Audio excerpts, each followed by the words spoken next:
Welcome to the Daily Fantasy Cafe GPP Chin Music Podcast.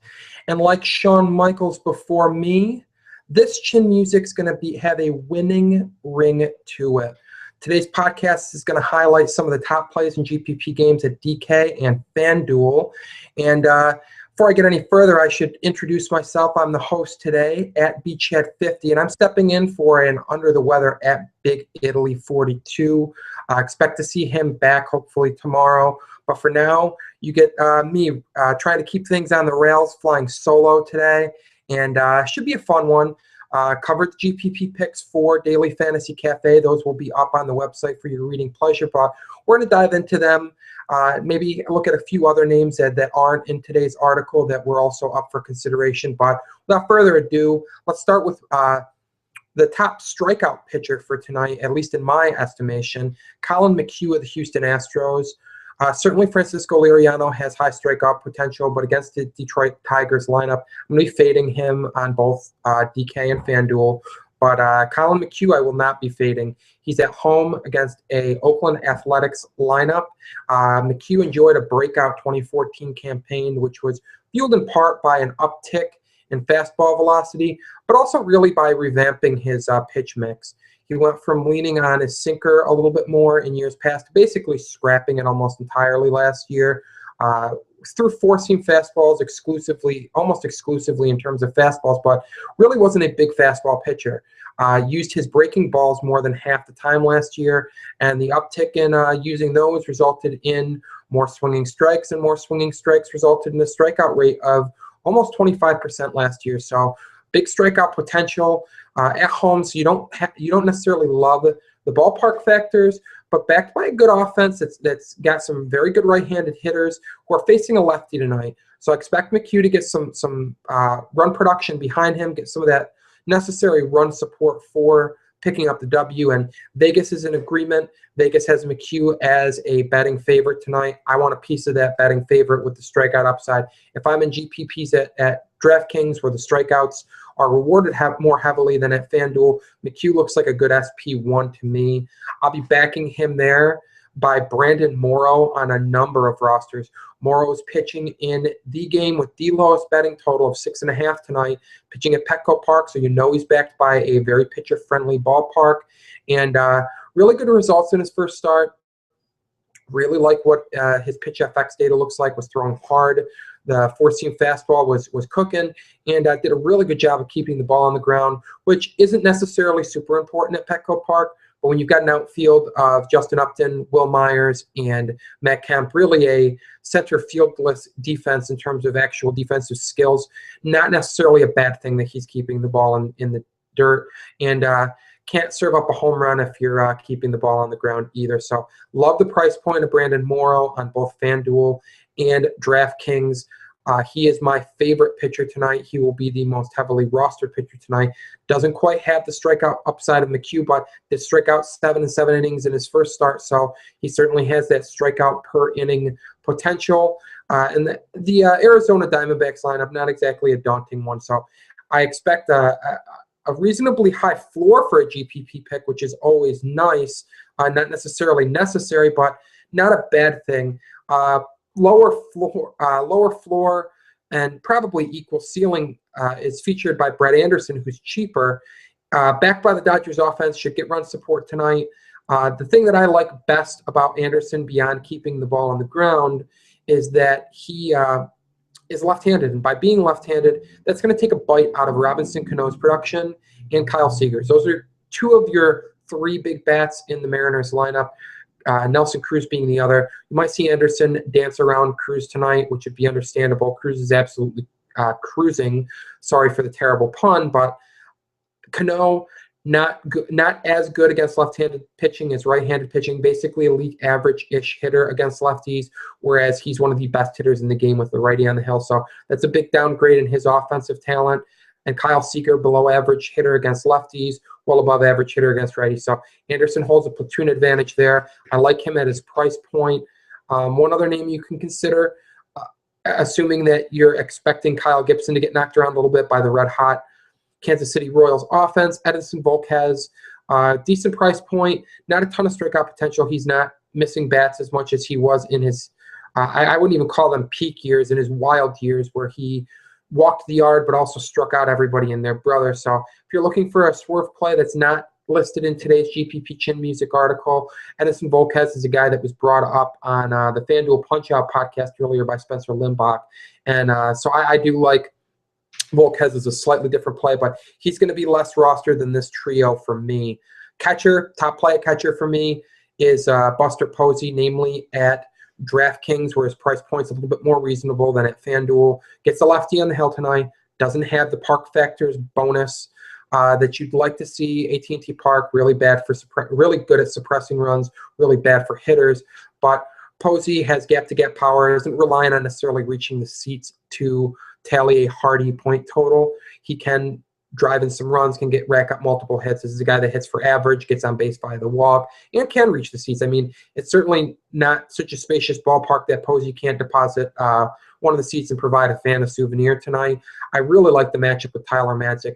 Madzik's an erratic left-handed pitcher who really struggled in the upper minors, actually posted his lowest walk rate in his professional career once reaching the majors, which was still below average, but it's remarkable that he's been better in terms of walking batters in the bigs. Not something I necessarily expect to continue. He does have some mechanical issues on occasion where he gets out of whack and can walk the ballpark, but what I'm looking at for him is his sizable platoon split.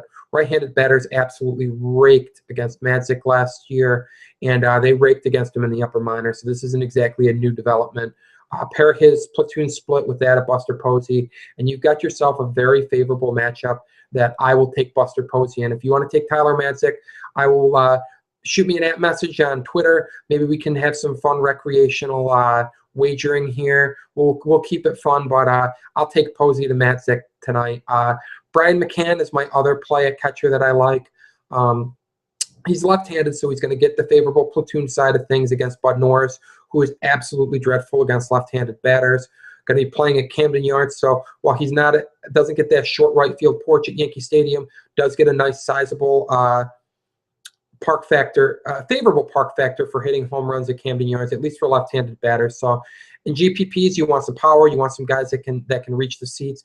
Brian McCann can certainly do that. Hits behind some other left-handed batters in the Yankees lineup, so he should have some ducks on the pond. I'm a fan of McCann where I'm not playing Posey. I like him better at FanDuel because Posey's so expensive there. He's a cheaper alternative. Third name that I'll give you is one that Spencer brought up on the FanDuel podcast, and I really like it, but he's a guy that you have to monitor the lineup for tonight, and that is Dioner Navarro of the Toronto Blue Jays. He's been playing designated hitter primarily this year with Russell Martin doing the catching, and the Blue Jays unable to find a home for him or a trade partner where they feel like they're getting the required assets back. So as long as Navarro's there, he's going to continue to see some time at the designated hitter spot. If he does that, has a favorable matchup with Erasmo Ramirez, who is one of the lesser pitchers starting on tonight's slate in one of the better hitters' ballparks, the Rogers Center tonight. A lot to like about Navarro, including his price tag. So keep Navarro on your GPP radar. Not a star-studded player, so a guy who might fly slightly below the radar and give you that low ownership percentage that you're also looking to kind of get here in these GPPs. Really want to differentiate yourself from the field. First base, I got two names that I'm really looking at hard. One is only DraftKings usable, and that's Adrian Gonzalez. He is too expensive for my blood at FanDuel, where I will definitely be turning to Anthony Rizzo. Not my second name on this first base list, by the way, but a really good play at FanDuel given the matchup with Jason Marquis. Big run scoring potential, big home run potential, multiple hit potential with Rizzo there. But Gonzalez is still priced cheap at DraftKings. Love his price point. Like the matchup against a righty at home, where he's going to get the home run park factor of 129 at Dodger Stadium as a lefty. So gotta like that. Taijuan Walker struggled in his first start. I do think Walker's future is bright, but he's a young pitcher. If he happens to be rattled after his last start, I'm not one to psychoanalyze anybody, but as a young pitcher, you have to imagine that it's frustrating to go out and pitch as badly as he did in his first start. Might press a little bit tonight. If he does, the Dodgers lineup is not one you want to do that against, and Gonzalez will be slotted favorably to take advantage of that, hitting third for the men in blue. The other name that I like on both sites, probably a better cash, definitely a better cash game play than GPP play, but I still love him in GPPs because of his absolute top shelf power. Going to be highly rostered, so that's really the lone knock that I have on him. But that's Lucas Duda. Big power. Blew up last year and posted a 270 isolated power number against right-handed batters, or against right-handed pitchers. One of the best numbers in baseball last season. Does have a track record of hitting left or right-handed pitching hard, so this isn't exactly out of nowhere, but the uptick really was notable, and it fueled his breakout. So I do like Duda at Citi Field with the new dimensions. Center field moved in a little bit, right center moved in a little bit. We saw Daniel Murphy hit a laser out last night. Duda hasn't exactly fully gotten the chance to take advantage of that yet, but I expect the already slightly home run favorable to left-handed batter park factor to actually increase this year with the new dimensions. And Lucas Duda, to me, is the Met that's going to benefit the most from that. But we have one other Met later that I'll be featuring who also should see an uptick. And that third name, I said I was going to highlight too, but I can't not get back to Anthony Rizzo. Jason Marquis, the worst pitcher in baseball against right-handed batters since 2012 as measured by WOBA. You got to get some left-handed batter exposure with Rizzo. So get him in some of your tournament plays, get him in some of your cash games lineups. Like him better at FanDuel than DraftKings, but like him at both sites nonetheless. At second base, Jose Altuve is a cut above everyone. That goes in cash games, that goes in GPPs. He's priced to own on both FanDuel and DraftKings. He's one of the more expensive second basemen, but due to the cheap pitching, you will have some options to spend money elsewhere on the diamond. And Altuve looks pretty good to me. Discounting Devin Travis's 7 qualifying plate appearances this year, Jose Altuve ranks atop the second base heap in WRC plus against lefties since 2012. So he's a guy that is a well above average hitter against lefties. And while he doesn't have that huge power that you usually like in GPPs, very few in the middle infield do. And Altuve more than makes up for that with a high contact rate, ability to rack up multiple hits, hitting atop the Astros order and backed by some big power bats. He'll have numerous opportunities to get driven in by those right-handed thumpers behind him. And also a really great, he's an elite base stealer, so you've also got that in your back pocket as a possibility for point scoring. A guy that might fly a little bit under the radar, and he's should be a lower ownership option, is Ricky Weeks of the Seattle Mariners. Still second base eligible on FanDuel and DraftKings, also outfield eligible on DraftKings. Like the price point on both sites. Hit leadoff last night, should hit leadoff again tonight with another lefty taking the hill. Underrated aspect of using him tonight is as a platoon player on the short side of the platoon against lefties. Not going to usually get many of these back-to-back games where he's starting. Tough to get in a rhythm as a player like that, but the back-to-back matchups, I like it. It's not something that should totally sway you in Weeks' direction, but it's definitely another check mark in the pros side of the pros and cons of using Ricky Weeks. The con obviously being that he is a platoon player, so there is that possibility he gets lifted for a pinch hitter late in the game if a right-handed reliever comes in to face him. We did see that Lloyd McClendon was willing to roll the dice earlier in the year with Weeks against Houston Street. I would imagine part of that is Ricky Weeks' above average power for the position, so maybe he doesn't get lifted for a pinch hitter. Speaking of above average power, it is above average for the position. One of the better power hitters at the Keystone spot. And playing at Dodger Stadium tonight, going to have a 114 park factor for homers, so definitely another check in the favorable pros side of things for Ricky Weeks tonight. Looking at the hot corner, or at shortstop, we've got one play that stands above them all for me in tournaments. Troy Tulowitzki, he's pricey, which is going to discourage ownership. He's facing a right-handed pitcher, also going to discourage ownership. And the trifecta of ownership discouragement comes in the form of playing on the road at AT&T Park. A lot of people are going to immediately check off Troy Tulowitzki as a non-play tonight. Not me. Troy Tulowitzki, easily the best hitting shortstop at the position. He has an advantage over his peers at a position that no other top hitter at another position can boast. Tulowitzki is far and away the best hitter at the position. And He gets a right-handed pitcher tonight in Tim Lincecum, who has posted one of the top 15 highest WOBAs allowed to right-handed batters since 2012. So don't be discouraged by the righty-righty matchup. Lincecum a little bit homer-prone too. Doesn't have that top-shelf velocity that he did when he was a Cy Young Award winner. So doesn't have as much room for error. Can get a little wild in the zone, and you leave a meatball or serve a cookie up to Troy Tulowitzki. He knows how to feast on them. I like Troy Tulowitzki a lot tonight. Jose Reyes is another potentially high point scoring shortstop, hitting atop the Blue Jays order at the Rogers Center against Erasmo Ramirez, but I expect him to be more heavily owned, and understandably, considering the price point, better cash games target for me than a GPP target because he's going to be heavily owned. Troy Tulowitzki, it's nice when your contrarian pick can also be a fantastic hitter like Troy Tulowitzki. I think he's going to be under-owned, and I will not be in that group that fails to roster him tonight. Looking at the hot corner, we've got Evan Longoria as the top play at FanDuel and DraftKings.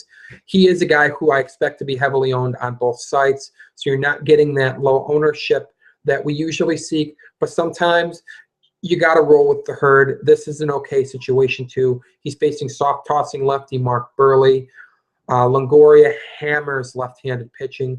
One of the top 15 ISOs against lefties since 2012. So you're getting that huge power, and you're getting it in a ballpark that amplifies power.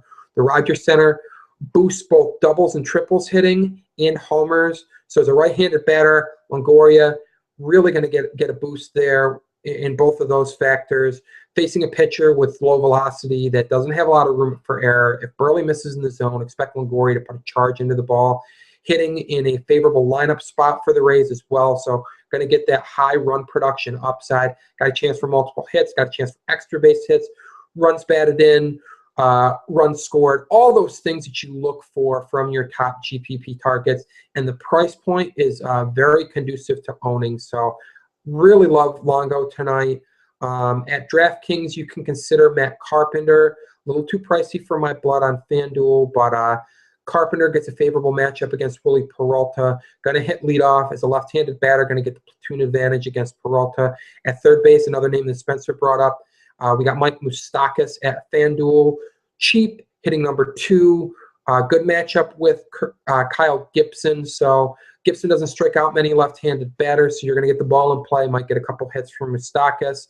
And name that Scott brought up, Chris Davis, third base and first base eligible, has looked kind of lost at the plate, which is not what you would like to see, but has been hitting third for the Orioles, holds the platoon advantage over Nathan Eovaldi, and big-time power. I mean, he's that multiple home run threat that you really have to seek out if you want to finish atop the leaderboard on most nights and GPPs. I mean, you're not always going to get multiple home run nights from people, but when these guys go off and do what they do best, if you don't own them, it's very tough to make up ground. So those are a few more names that you can look at the hot corner.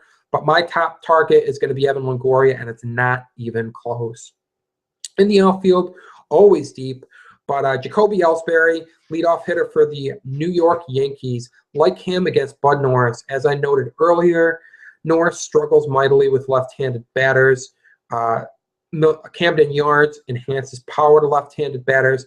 Not that power is exactly Jacoby Ellsbury's calling card, but he does have some sting in that bat. Can put a charge into the ball on occasion. I like his well-rounded skill set. He's an elite base stealer. If he gets on, he's a threat to steal bases and score fantasy points that way. Also, a multiple hit threat since he does make contact at a high rate. Norris is so bad against left-handed batters. And hitting atop the Yankees order with some lefties behind him has some runs scored potential as well. And then a very easy to overlook factor is that bottom of the Yankees order being very left-handed heavy with Didi Gregorius and Stephen Drew hitting down there. Might have some hidden RBI potential on the wraparound with Ellsbury atop the order.